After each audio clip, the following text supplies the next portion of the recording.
Oke, baiklah. Bismillahirrahmanirrahim. Assalamualaikum warahmatullahi wabarakatuh. Materi kita hari ini adalah tentang grafik untuk data kategorik ya.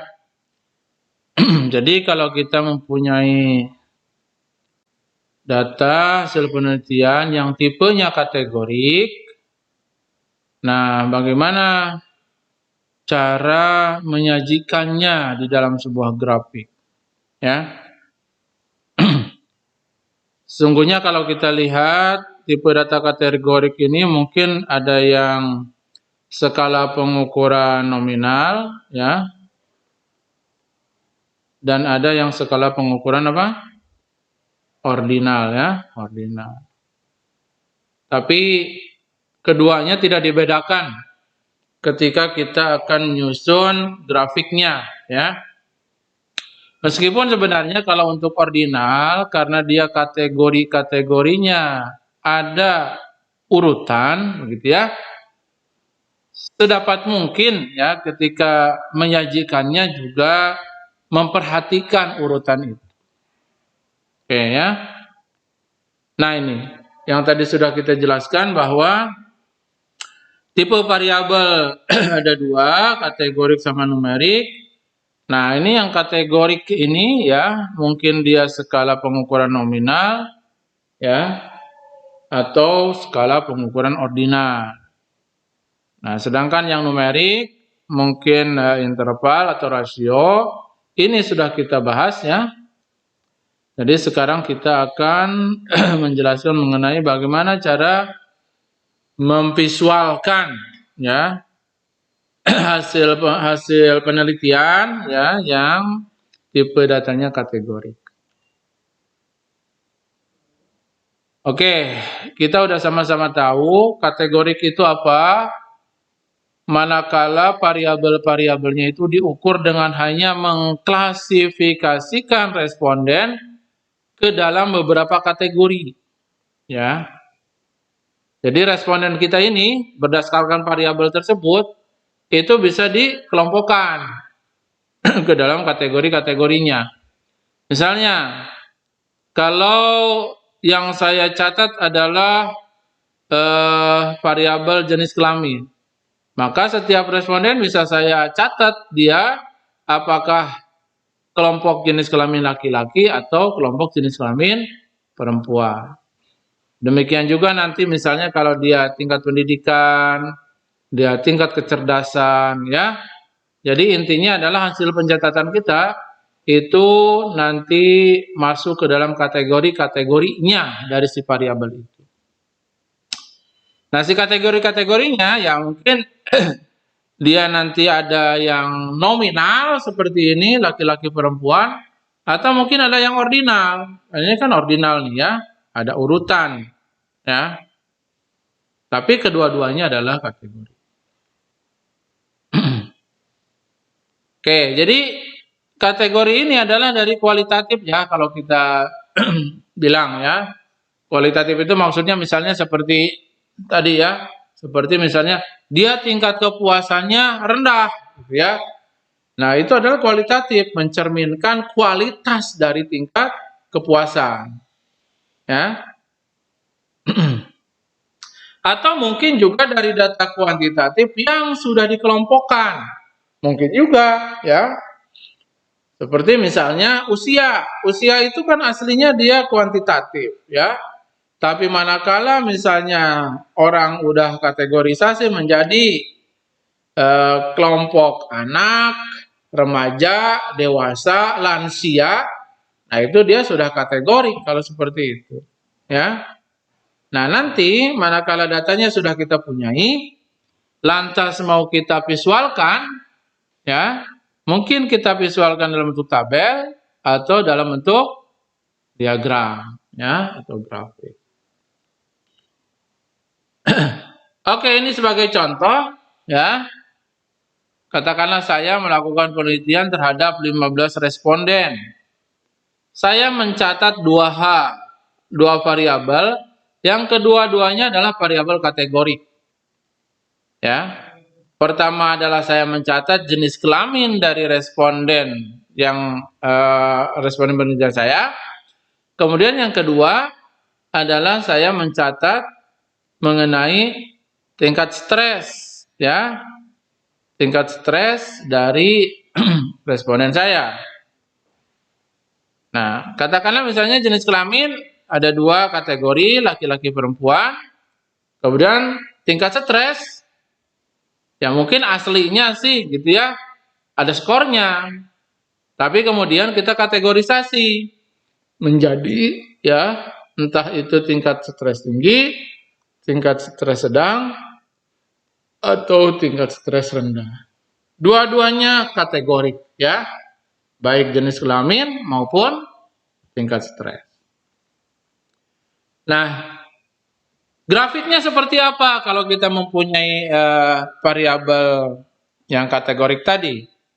Ya, mungkin kita bisa sajikan dalam diagram batang atau bar chart, atau kita sajikan dalam diagram lingkaran. Ya, oke. Tapi ini nanti ada apa ya? Ada pilihannya, itu ada pertimbangannya gitu ya. Jadi kalau datanya kayak gini lebih baik pakai yang mana sih gitu ya. Itu nanti akan kita jelaskan. Tetapi secara umum kalau kita mempunyai data hasil penelitian yang tipe variabelnya kategorik, nah ini 2 ini ya, kita bisa sajikan dia dalam diagram batang atau bar chart. Yang kedua, ya kita bisa sajikan dia di dalam diagram lingkaran atau pie chart. Nah, apa itu diagram batang? Diagram batang adalah suatu grafik dengan batang-batang persegi, ya, atau balok, ya. Jadi batang-batang persegi atau balok itu adalah informasi yang dikandungnya, ya. Jadi data kita itu informasi yang dikandungnya kemudian disajikan dalam bentuk balok-balok tadi, ya. Nah, apa yang bisa kita lihat? Kita bisa lihat perbandingan dari kategori si variabel itu, ya, melalui sajian batang-batangnya. Jadi kalau kategori dari jenis kelamin ada laki-laki atau perempuan, maka nanti lihat informasi yang terkandung di dalam batang-batangnya, ya. Di batang untuk kategori perempuan gimana, di batang untuk kategori laki-laki kayak gimana, ya. Oke, bagaimana cara buatnya? Cara buatnya kita mulai dari meringkas data menjadi tabel frekuensi, ya, tabel frekuensi. Oke. Namun di sini kita tidak perlu adanya pengkelasan baru atau pengelompokan yang baru. Mengapa? Karena data aslinya untuk data kategorik ini sudah dengan sendirinya merupakan kelompok, ya. Sudah dengan sendirinya merupakan kelompok, tidak usah diadakan pengelompokan yang baru, ya. Kemudian setelah kita buat tabel frekuensi, ya, ini nanti modal awal kita untuk membuat grafik batang atau diagram batang. Kemudian kita bikin garis horizontal, jadi bikin garis datar, nah garis datar gitu ya. Gunanya buat apa? Untuk menempatkan kategori, ya. Jadi di garis datar ini nanti ada kategori-kategorinya. Katakanlah kalau jenis kelamin, berarti nanti akan ada kategori laki-laki, akan ada kategori perempuan, gitu. Di sumbu datar ya. Nah, sedangkan garis vertikal itu untuk menempatkan nilai frekuensinya. Jadi sumbu vertikal nanti menyatakan frekuensinya, ya. Dan pastikan semua jarak setiap kategori sama. Jadi jaraknya dari sini samalah ya. Mungkin kalau cuma 2 sih nggak masalah gitu ya. Tapi kalau lebih dari 2 kategori, seperti tadi misalnya tingkat kepuasan, ada rendah, ada sedang, ada tinggi. Nah ini diletakkannya sama. Tapi kita nggak usah khawatir sih kalau yang kayak gini. Ini kita nanti akan langsung menggunakan software. Dengan sendirinya software akan membuat jaraknya ini sama, ya. Nah, lantas tandai puncak frekuensi pada masing-masing kategori sesuai dengan nilai frekuensinya. Jadi puncaknya di mana nih? Nah, di sini ini adalah frekuensi dari kategori laki-laki. Ya, jadi frekuensi berapa banyak? Berapa banyak dari responden kita itu yang laki-laki, tandai di sini. Ya, ini puncak frekuensinya. Yang perempuan berapa banyak? Tandai. Nah, gitu ya. Kemudian setelah ditandai, ya jadi ini frekuensinya ya. Ini frekuensinya nanti berapa gitu ya. Ini juga nanti frekuensinya berapa gitu di sini. Ya. Setelah itu ya tinggal dibikin apa? Grafik batangnya setelah ditandai puncaknya, ya. Karena yang laki-laki misalnya ini ya, yang perempuan ini gitu ya. Kalau mau diarsir ya bagus ini. Misalnya ini adalah yang laki-laki, ini yang perempuan. Nah, jadilah diagram batang. Oke. Langkah-langkah dalam penyusunan tabel frekuensi ya. Identifikasi variabel berdasarkan kategori-kategorinya. Ya. Jadi langkah awal kita harus menyusun tabel frekuensi. Gimana caranya?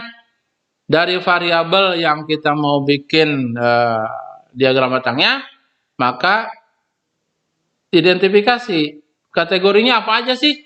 Ya, kalau jenis kelamin, oh ada laki ada perempuan. Ya, kalau variabel X1, oh ada ini, ada ini, ada ini.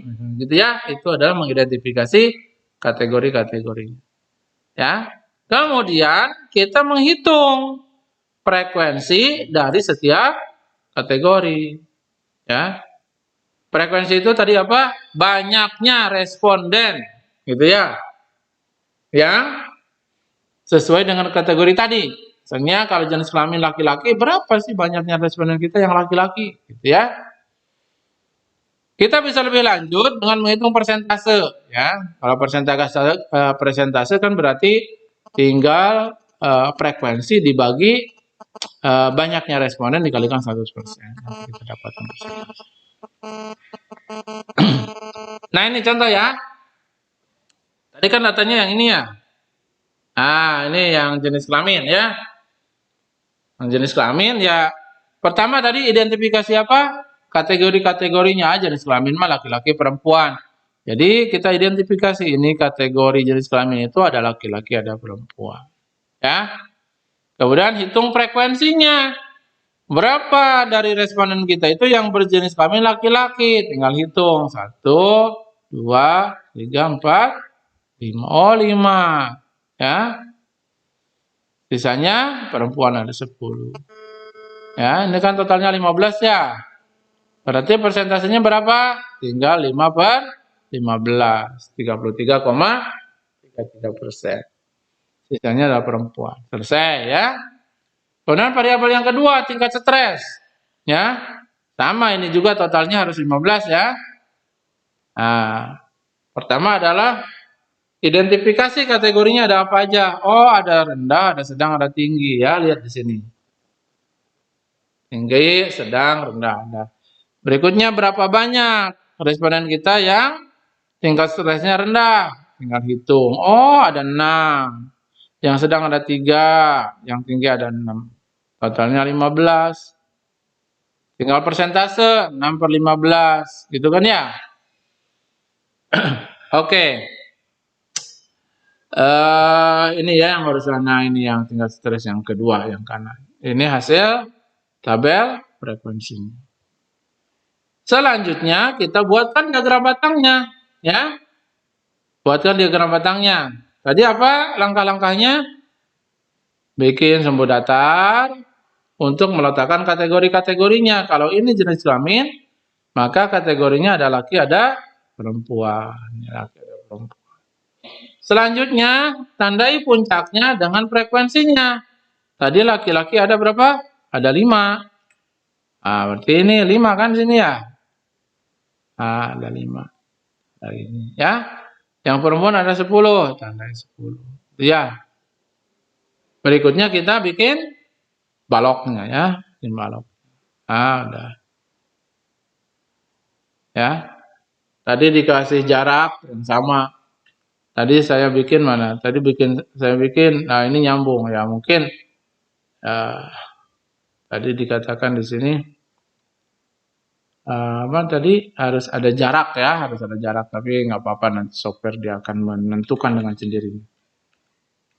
Oke, ya jadi dari sini udah mulai kelihatan. Oh data kita, coba bandingkan antara melototin yang tabel kanan ini, ya, kemudian dengan tabel yang kiri ini, ya, antara tabel data asli ini dengan tabel sini, ya, tabel sini dan grafik ini. Yang manakah yang paling mudah dipahami? Pastilah ini, ya. Pastilah ini, langsung kelihatan.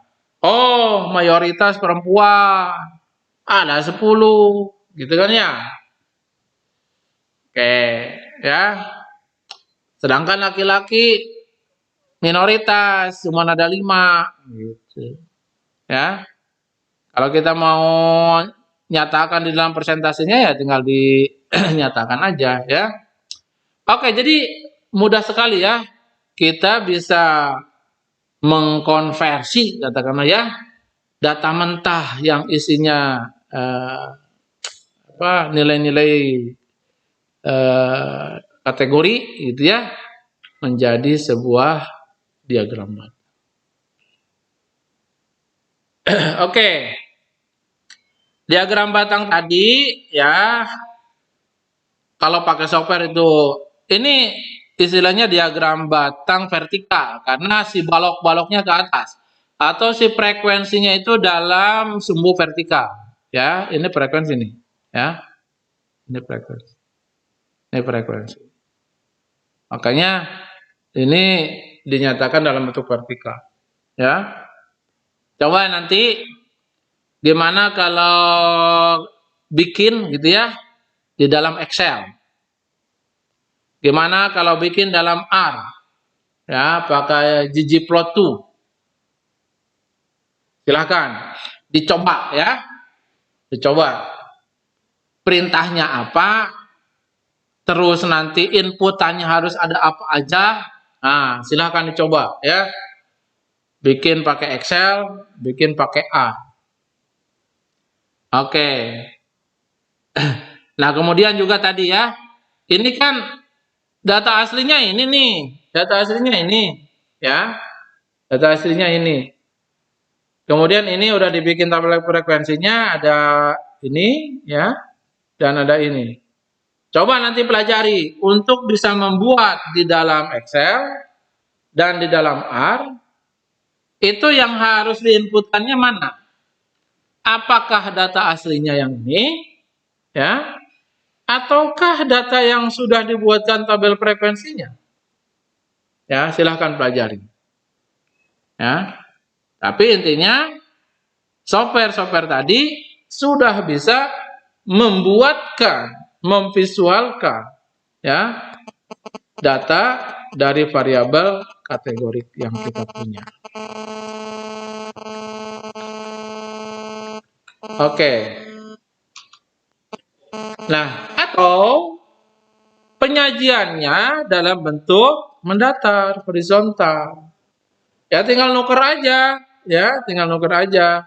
Di sini sumbu vertikalnya akan menjadi kategori-kategori dari variabel kategoriknya, ya. Seperti kalau jenis kelamin di sini ada kategori perempuan, ada kategori laki-laki, gitu ya. Sedangkan sumbu datarnya ke sini adalah frekuensi, gitu, ya. Nah nanti silahkan gimana kalau pakai Excel bikinnya, gimana kalau pakai R bikinnya, ya. Tinggal ngubah aja yang semula tegak jadi datar gitu ya.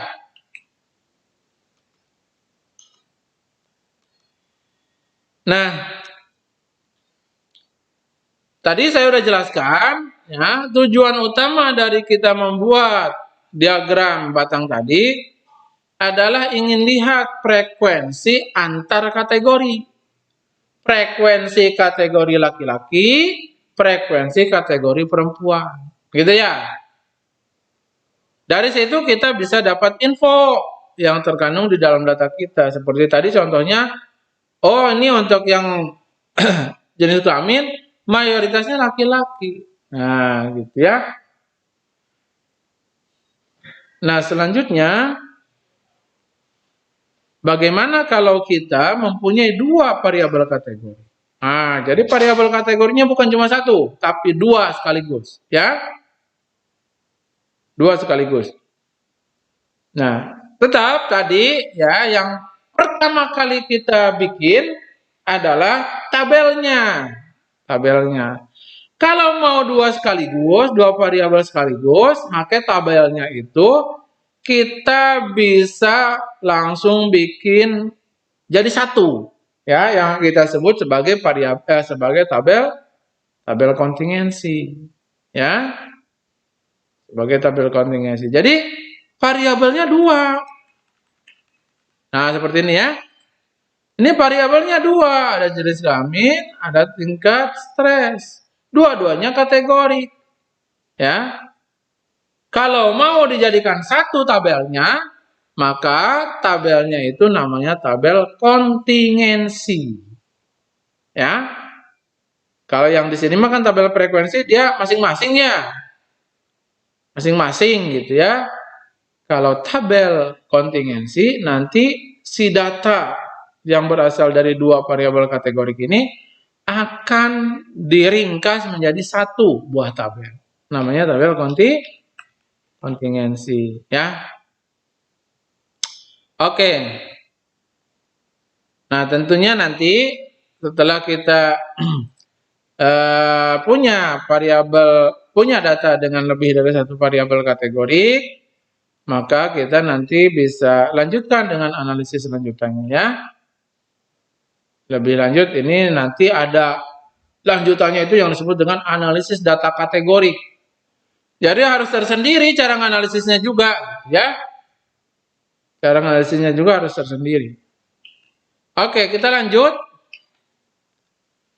Tingkat tabel kontingensi. Tabel kontingensi tadi di depan sudah dijelaskan. Untuk meringkas dua variabel kategori secara sekaligus menjadi sebuah tabel, gitu kan ya. Contohnya variabel jenis kelamin dan tingkat stres mau diringkas sekaligus ke dalam sebuah tabel. Tabelnya tabel kontingensi. Oke, gimana caranya? Nanti variabel yang ke satu akan berperan sebagai baris. Nah, ini baris nih ya. Ini jenis kelamin sebagai baris. Ada laki, ada perempuan. Ya. Kemudian variabel lainnya ya berperan sebagai kolom. Nah, ini kolom nih. Ya. Barisnya ada laki-laki, ada perempuan ya sebagai isi dari variabel jenis kelamin. Kolomnya ada rendah, sedang, tinggi sebagai isi atau kategori-kategori dari variabel tingkat stres. Ya. Nah, kemudian isinya apa? Isi di dalam tabel kontingensi ini. Isinya adalah berapa banyak yang memenuhi ya kedua kategori penyusunnya. Contohnya di sini karena dia adalah penyusunnya jenis kelamin laki-laki dan tingkat stresnya rendah, maka isinya adalah berapa banyak sih dari responden kita yang jenis kelaminnya laki-laki ya dan tingkat stresnya rendah. Oh, ada 3 orang. Gitu. Jadi kriterianya ditentukan oleh dua variabel. Oleh jenis kelamin yang pertama, kemudian oleh tingkat stres yang kedua. Baru kemudian dihitung. Oh, ternyata ada 3. Ya. Demikian seterusnya. Nah, fokusnya sebenarnya ke sini ya, ke tabel yang ini nih. Ya, ke tabel ini. Jadi tabel yang barisnya ada 1, 2, yang kolomnya ada 1, 2, 3. Maka seringkali tabel kontingensi ini disebut sebagai tabel kontingensi 2 baris, 3 kolom, 2 kali 3. Ya. Kalau yang ini, nah ini sama dengan tabel frekuensi tadi, tabel frekuensi untuk jenis kelamin. Ya, kalau total di kolom ini, ya, kolom total ini artinya dia tabel frekuensi untuk variabel yang jadi baris, dalam hal ini jenis kelamin. Sebaliknya, total di sini di baris terakhir dia adalah tabel frekuensi, ya, tabel frekuensi bagi variabel yang menyusun sebagai kolomnya. Jadi variabel tingkat 5, 10 ini kan ya, 5, 10 sama kan dengan yang tadi. Nah, sama ini kan 5, 10. Kemudian yang ini 6, 3, 6. Ya, sama dengan baris terakhir di baris total. Nah, ini ya 6, 3. Ya. Oke, jadi ini tabel kontingensi. Setelah kita ringkas menjadi tabel kontingensi, selanjutnya kita akan sajikan, ya. Kita akan sajikan. Nah, ini cara penyajiannya. Cara penyajiannya adalah dengan menggunakan yang namanya diagram batang majemuk. Kenapa majemuk? Ya, karena ada dua variabel yang dikandung. Ya. Oke. Grafik yang menampilkan lebih dari satu kumpulan data, ya, maksudnya dari dua variabel, ya, atau lebih dari satu variabel. Nah, akibatnya apa? Setiap kelas memiliki lebih dari satu batang, ya, karena batang-batangnya itu ditentukan oleh kategori-kategori dari variabel yang kedua, ya, oleh variabel yang kedua. Katakanlah kalau ini sumbu datar adalah tingkat stres. Tingkat stres itu ada 3, rendah, sedang, tinggi, ya. Tetapi di kelas stres rendah ini ada 2 batangnya, ya, yaitu laki-laki yang berwarna biru dan perempuan yang berwarna oranye. Ya, jadi kelas-kelasnya memiliki 2 batang. Kelas rendah memiliki 2 batang. Ya, kelas sedang memiliki 2 batang, kelas tinggi memiliki 2 batang. Batang-batangnya itu ditentukan oleh kategori-kategori dari variabel yang kedua. Ya, dalam hal ini dari variabel jenis kelamin. Begitu ya. Nah, supaya mudah nanti bedakan warnanya, ya. Bedakan warnanya. Oh, ini laki, ini perempuan. Ya. Oke, jadi nah ini ya. Pada grafik ini ada 2 jenis data yang dimasukkan dalam satu kategori, ya, yang digambar secara bersebelahan dan berbeda warna agar mudah untuk membandingkannya, ya. Seperti tadi saya bilang, sama sumbu datarnya, ya, itu gunakan sebagai ditentukan oleh kategori-kategori dari variabel yang pertama, gitu ya. Dalam ini kategori-kategori dari stres, ada rendah, ada sedang, ada tinggi. Kemudian di setiap kelas ini ada batang-batangnya sebanyak kategori variabel yang kedua, ya, yaitu ada 2 kalau untuk jenis kelamin, laki perempuan. Nah, kemudian nanti kelihatan kan, kelihatan nih di kelompok rendah, di kelompok stres rendah sama tuh komposisi laki-laki perempuan, ya. Di kelompok stres sedang banyakannya perempuan. Di kelompok stres tinggi, banyakannya juga perempuan. Nah, ini juga mungkin nanti akan merupakan informasi, ya. Ini adalah visualisasi dari informasi informasi yang terkandung di dalam data yang kita punya. Oke.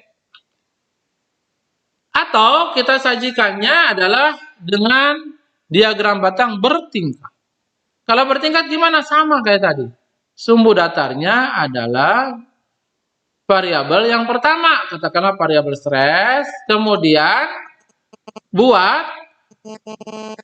buat tanda dari masing-masing kategorinya. Stres itu ada 3 kategori loh, rendah, sedang, tinggi. Ya. Kemudian di kelas rendah kita ingin menggambarkan jenis kelaminnya dengan menggunakan diagram batang bertingkat. Jadi kalau tadi mah ditaruh di sampingnya, yang ini ya ditaruh yang sampingnya, kalau sekarang mah ditaruh di tumpuk di atasnya. Makanya bertingkat, ya. Oke, jadi kita lihat di sini artinya apa? Artinya di batang yang ini ada dua informasi tingkat stresnya dan informasi perbandingan jenis kelaminnya, ya. Oke. Nah, ini tadi saya jelaskan. Nah, apa sih keuntungan dan kerugiannya kita menggunakan diagram batang? Pertama adalah keuntungannya, ya. Keuntungannya adalah efektif untuk digunakan pada data yang berukuran besar maupun kecil. Jadi diagram batang ini responennya mau banyak, responennya mau sedikit, sama efektifnya, ya. Kemudian interpretasi cenderung lebih mudah, sama kayak tadi ya.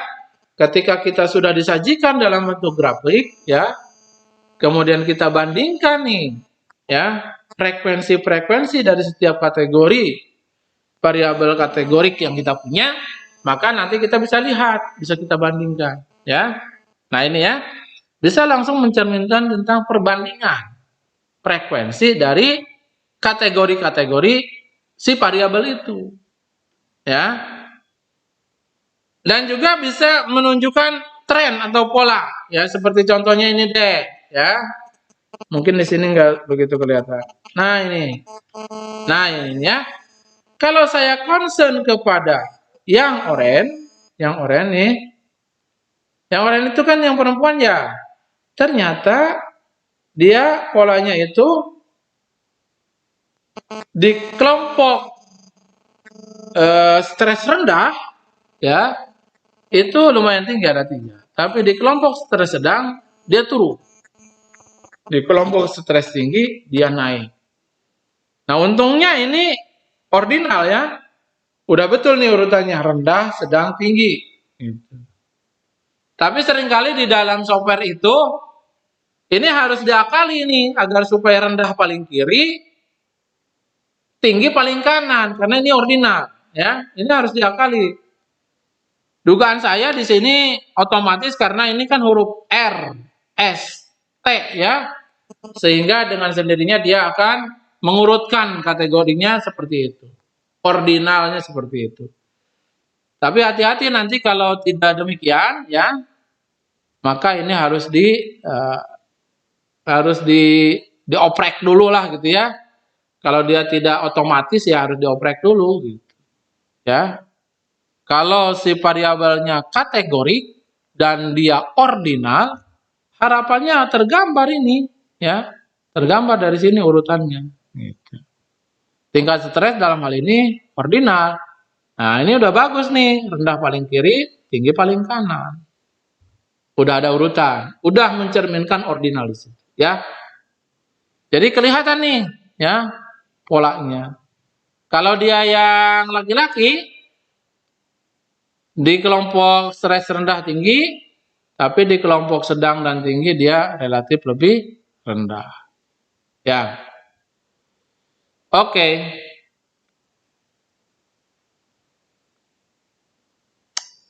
Atau kalau kita bandingkan di dalam sini, di kelompok stres rendah, laki-laki perempuan itu 50-50, hampir sama. Ya. Tapi di kelompok stres sedang itu mulai terjadi gap, mulai terjadi senjangan. Ya, yang laki-laki itu sedikit, yang perempuan lebih banyak. Ya. Di kelompok stres sedang mulai terjadi gap antara laki-laki dan perempuan. Apalagi di kelompok stres tinggi, gapnya sangat kelihatan, ya. Yang laki-laki cuma 1 orang, yang perempuan ada sampai 5 orang. Ya, itu juga cerita tentang ini ya, tentang pola, ya, tentang tren dan pola. Oke. Kemudian yang kedua adalah kekurangannya. hanya dapat menampilkan frekuensi untuk masing-masing kategori, ya. Jadi frekuensinya kita berikan ya untuk masing-masing kategori. Kemudian yang ketiga, yang terakhir adalah kekurangannya adalah mudah dimanipulasi. Jadi bisa aja nanti misalnya akan ada sedikit modifikasi terhadap hasil di sini, ya, terhadap hasil di sini, ya. Itu yang namanya manipulasi. Tapi kita sebagai seorang statistikawan jangan sampai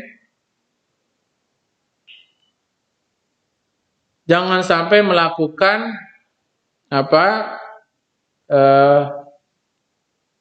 kebohongan dengan menyajikan data itu, ya. Dengan menyajikan data itu. Nanti kita akan jelaskan di belakang. Jadi intinya adalah ungkap informasi yang aslinya, ya. Jangan pembaca digiring kepada hal-hal yang tidak baik, tidak betul, ya. Kita sedapat mungkin harus memberikan kejelasan bahwa yang saya sajikan ini memang betul yang terkandung di dalam datanya, ya. Jangan sampai misalnya melakukan manipulasi yang sesungguhnya dia misalnya cerita tentang A, tapi ketika disajikan atau ketika dinarasikan malah dia cerita tentang B. Berarti nanti ada ketidaksesuaian. Kenapa terjadi ketidaksesuaian? Mungkin di situ ada manipulasi. Oke. Sebelumnya kita sudah belajar tentang histogram. Histogram ini untuk data numerik. Ya. Si data numerik ini waktu itu kita lakukan pengelompokan, ya, dibuat jadi kelompok-kelompok. Nah, manakala sudah kita buat dari kelompok-kelompok, maka kita bisa bikin histogramnya. Ya. Nah, kelompok ini sebenarnya ya mirip lah dengan data kategorik ini. Ya. Jadi kelompok-kelompok di dalam data numerik ya ini sudah bisa kita padankan, ya. Artinya sih secara ide gitu ya sama kita membuat histogram maupun membuat diagram batang. Tapi karena histogram itu aslinya adalah numerik, maka di situ dilakukan pembuatan kelompok, ya. Entah itu menggunakan aturan Sturges ataupun yang lainnya. Namun ada perbedaan ya baik dari segi visual maupun maknanya. Pertama adalah histogram adalah pengembangan dari diagram batang, tapi tidak identik dengan diagram batang. Jadi histogram itu adalah pengembangan dari diagram batang, ya. Jadi diagram batang mah karena dengan sendirinya sudah kategori, ya, untuk data kategorikal udah kategori-kategori, ya tinggal divisualkan aja dijadikan balok-balok. Tapi kalau histogram karena data aslinya adalah numerik, maka kita melakukan langkah antara yang disebut dengan pengelompokan. Ya, kita melakukan pengelompokan. Baru setelah kelompokan kita bisa bikin diagram batang. Jadi si histogram ini seperti mengikuti cara visualisasi dari data kategori. Gimana caranya agar bisa mengikuti visualisasi dari data kategori? Ya dikelompokkan ini, si variabel numeriknya dikelompokkan. Ya. Oke, tadi ya perbedaannya di sini yang kedua adalah kalau diagram batang tadi untuk kategorikal atau untuk kualitatif, sedangkan histogram adalah kuantitatif, ya. Tapi si kuantitatifnya ini udah dikelompokkan, ya. Diagram batang untuk membandingkan nilai-nilai kategori-kategori variabel, sedangkan histogram digunakan untuk melihat distribusi, ya. Melihat penyebaran dari kelas-kelas histogramnya gimana, ya. Oke, jadi di diagram batang fokus kepada membandingkan frekuensi dari kategori-kategori yang ada. Sementara kalau histogram itu lebih bertujuan untuk melihat distribusi dari data lewat frekuensi-frekuensi dari kelas-kelas yang dibentuknya. Ya. Kemudian ini di dalam penyajian, diagram batang itu, batangnya itu tidak saling bersentuhan, ya, tidak nempel. Nah, ini kan ada pemisah ya, ada pemisah. Nah, sedangkan batang dalam histogram biasanya terhubung. Nah, ini ya. Jadi kalau dia kategorikal, ya kayak gini ya, udah pisah gitu ya. Tapi kalau dia histogram, nah ininya nyambung. Ya. Misalnya kayak gitu. Ini ada pemisah, ini nyambung. Tidak ada ruang di antara balok-baloknya. Oke, kemudian kita ingin lihat apa panduan gimana sih agar bikin diagram batangnya itu yang bagus, ya. Pertama, perhatikan garis dasarnya itu sedapat mungkin harus 0. Jadi di sini nih, ini 0 nih, ya, 0. Jangan selain 0, ya. Ini kurang bagus ya. Kalau kita menggunakan garis dasar yang bukan 0. Nah, ini sedikit manipulasi ini yang kayak gini, ya. Sedikit manipulasi. Apa yang maksud saya manipulasi?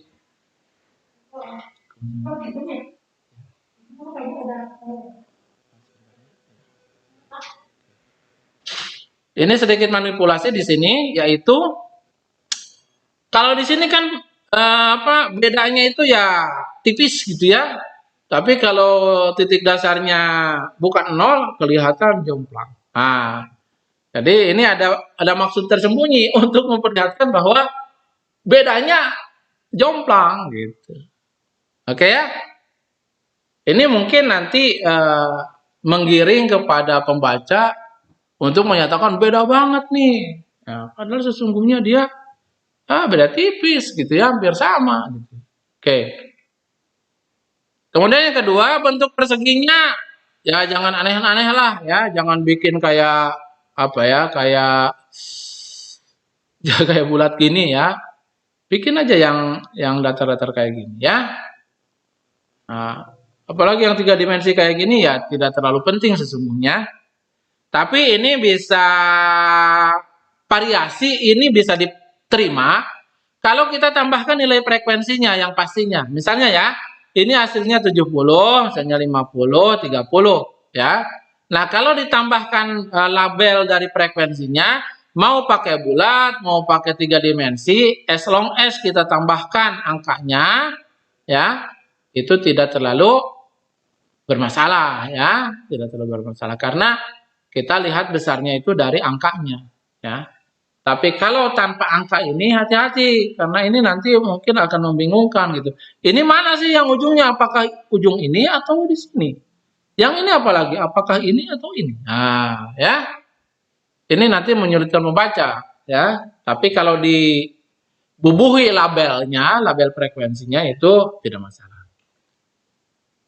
Kemudian pertimbangkan urutan ya. Adalah mengurutkan data. Konversi umum yang dapat dilakukan adalah dengan mengurutkan data mulai dari nilai tertinggi.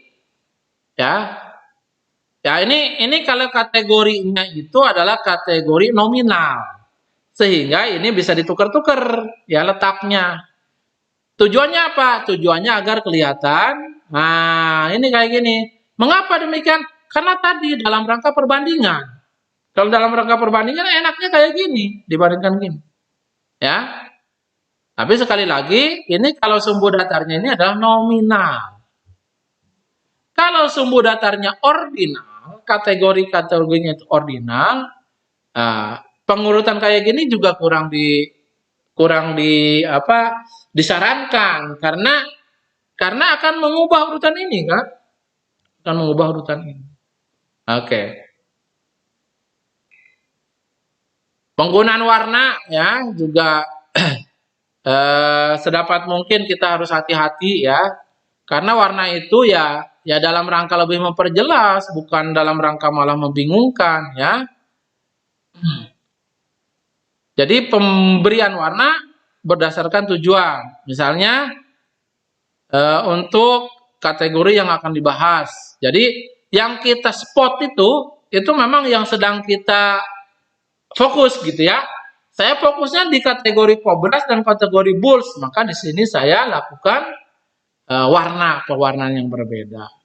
Ya kalau kayak gini ini tidak disarankan ya. Mengapa ini dibedakan? Karena saya fokus di dua kategori ini.